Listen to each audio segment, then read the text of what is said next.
Alejandro, how we doing today? I'm doing well. Just got out of virtual teaching.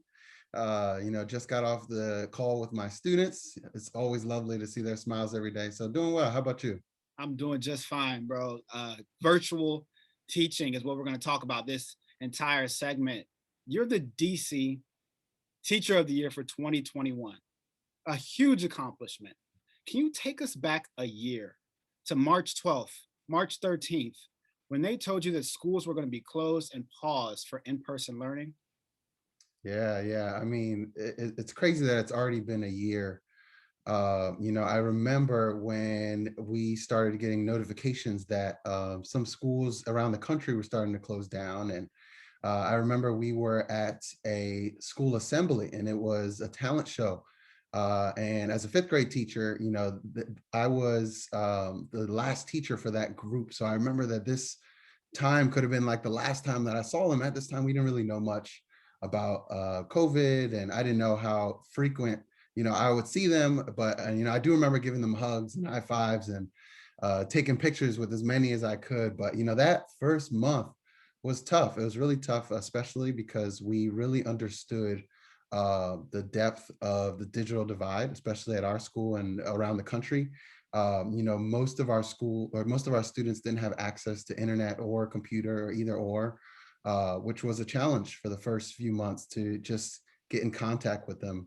But teachers at our school, myself and many others were, calling students, FaceTiming students, dropping off supplies, texting, just anything we could to keep them engaged and try to give them some sense of normalcy during that time. But, it was quite a challenge for sure. Giving your students hugs, high fives, what was that embrace like? Yeah, I mean, thinking back now and knowing that though that's the last time that I had contact with some of those students, it's tough. Especially for a teacher like myself, I looped with my students, meaning that I taught them in second grade, third grade, fourth grade, and went on with them to fifth grade. So this, You're not only teacher of the year, you're teacher of last year, 3 years ago, 5 years ago. You've been with them and look, seen their it's growth. it's it's much easier for me to build the relationships with students rather than them building a relationship with another teacher and starting all over. But it was tough. Some of those students I've seen since they were, I've tied some of their shoes when they were in second grade, and that was like our last moments together in person. But I'm still in contact with a good majority of them. But it was definitely tough, especially for them. They wanted to finish strong in their fifth grade year and graduate normally like the other students did before them. So, definitely tough on the teachers' end, but the students' end, absolutely. Wow. So the digital divide. Can you explain to us how you adapted and adjusted and transferred your curriculum to a virtual world? Yeah. The digital divide is real. Are the students in our school, majority of them didn't have access to a computer or didn't have access to internet through the remainder of last school year. And over the summer, myself and other staff members and other teacher leaders in our building were just reaching out to just different points of access and different, people who might be able to help our school get access to these types of things. And I was able to reach out to a producer from the Drew Barrymore Show who, had spoken to some of my students in the past when they were speaking about the digital divide before COVID, and they had reached out and asked us if we had access to computers, and we reshared our story with them, and they invited me and some of my classmates or some of my students onto the show. I got to go there in person. Some of my students were there virtually, and they presented us with 265 laptops for the entire school and all the teachers, which is such a big help. I mean, How does that help students so much during a pandemic? yeah, 265 laptops. yeah. So every single student got to have access to a computer, which was the first step of them being able to be in class and seeing me virtually every single day.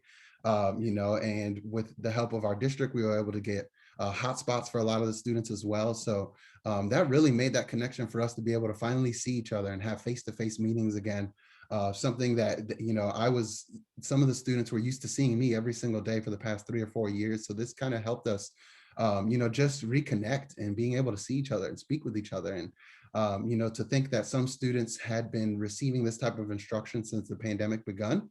I know that, my students have missed out on so many months of education where they couldn't even see me. And, that was devastating. But, they showed resilience throughout this entire thing. And, I've had students who have been learning and connecting from inside of a car or their parents' job. But, that's one thing that I've definitely learned is that students are resilient and they, will adjust. And, I've seen how they have grown individually and independently. And I've seen how families have come together and school communities have come together. And actually, it's actually really good. I've seen so much good in this. And I know that the news highlights a lot of the negativity behind this, but I've seen some academic growth through students. I've seen some social and emotional growth between students. So, there's a lot that I would like to take back as we return back to school. Well, we're going to get to Miss Barrymore in a second because you've been on her show a few times now because of all the accolades that you've won and the nice things that she's done for you. But can you tell us about some of that resilience from your students? Learning in cars, not having hotspots, what are the greatest challenges and stories that you can tell us that they've been facing? Yeah, so the students that I serve and so many other students, not only in Washington, D.C., but around the nation, have just been doing so much and have been so resilient. The students that I serve, I've seen students connected inside, their parents' car because some students have to go to work with their parent. Or some students are connecting inside of a hospital because their parent is a first responder. Other students are sharing laptops if the laptop doesn't work, or an older sibling needs to use a laptop for their school, which isn't as good as the laptop that my student has. And, and students have just been resilient through all of this. I'm hearing like car alarms in the background, just loud noises from the city, fire alarms going off, but students are still answering questions, like raising their hands in class, learning how to type on, Microsoft OneNote and share their screen and present projects. And through all of this madness, they're still able to get that education and pull that out from there and understand that, their education is still important, through all of this. How does that make you feel when you see them having to go to school in their parents' cars as their parents go to work? What does that make you feel inside? Yeah, I mean, it just makes my job a lot more essential. It helps me wake up every single day knowing that my struggles are minimal compared to the things that a lot of my students are going through, and the things that I reflect on that I think are a big deal to me are to them. They are doing anything that they can just to be able to see their classmates, just to be able to hear my voice reading a story to them, just to be able to raise their hand and answer a question again or chat with their classmate. And it's incredible. That is the type of stuff that kind of continues to help me keep going and motivates me to continue teaching. Wow. Do you think having you as a teacher motivates some of them?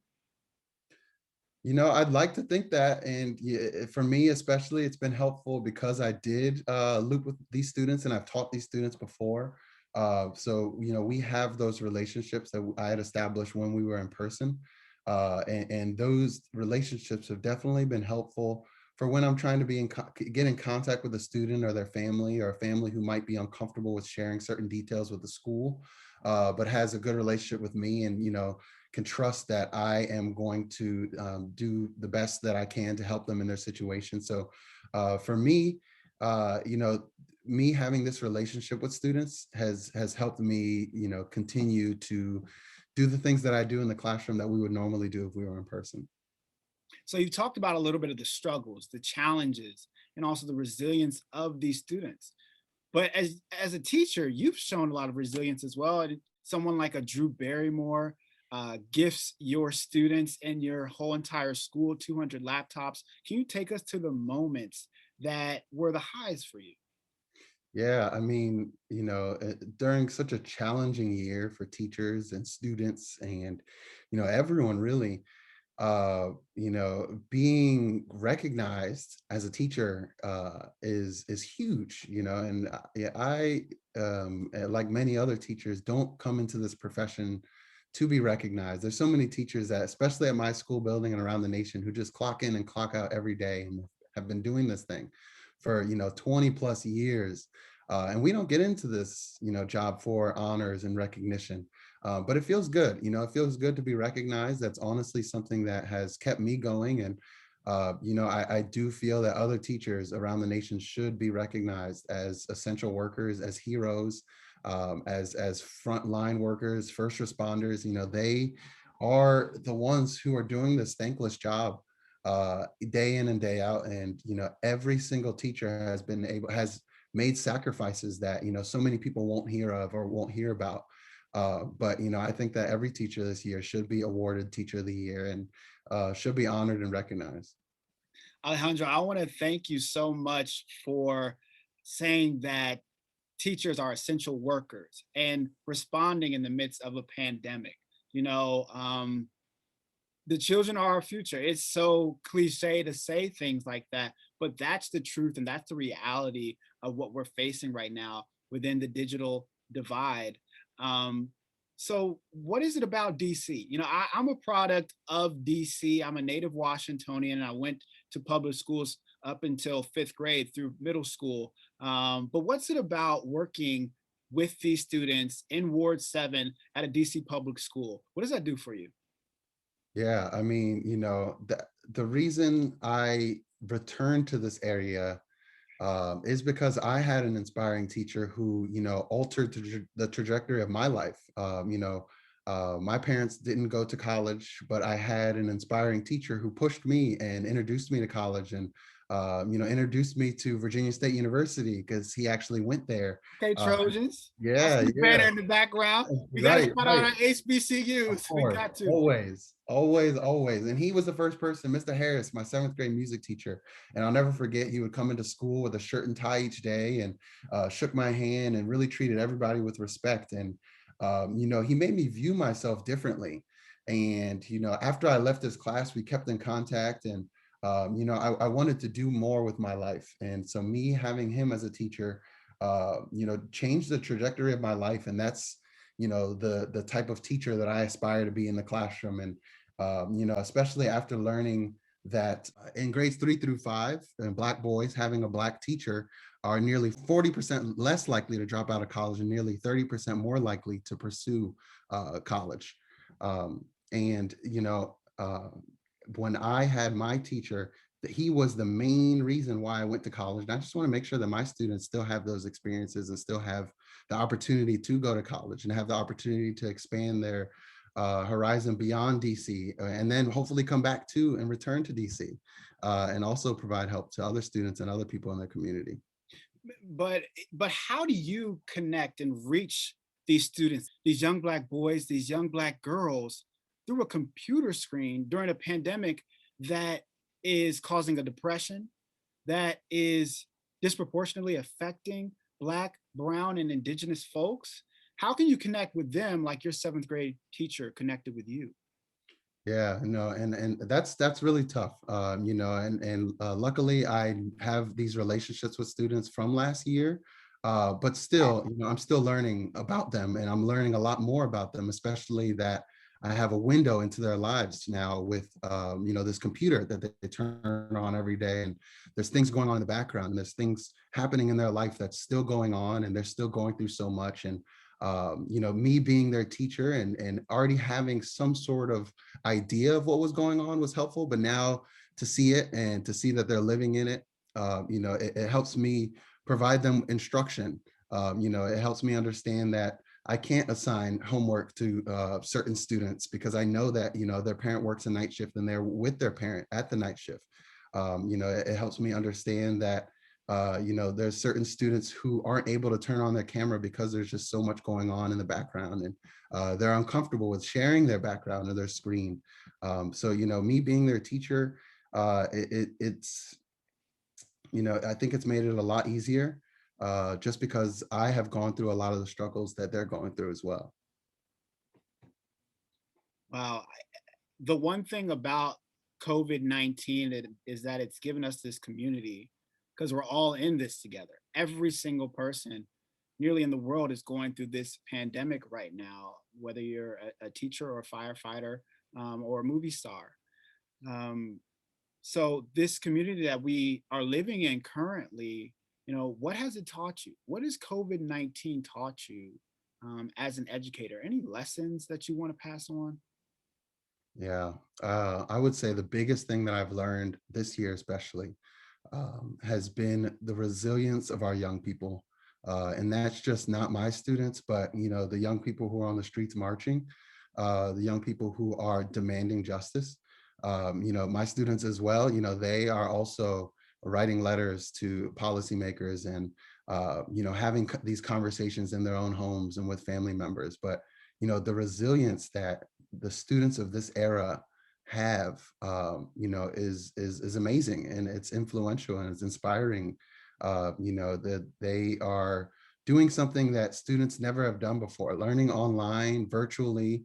Some students are learning in a hybrid model where they're in school and partial of the week and at home, but they're still able to do it and succeed, and do it with flying colors and smiles. And that's just amazing to me, to see a 7-year-old who's able to leave their mask on all day and go to school and still learn and function and answer questions and raise their hand, and or have a 9-year-old who's taking care of his younger siblings at home and making sure that they're all logged in and everyone has their headphones, and they're also cooking breakfast at the same time, answering the door for Amazon packages while their parents at work.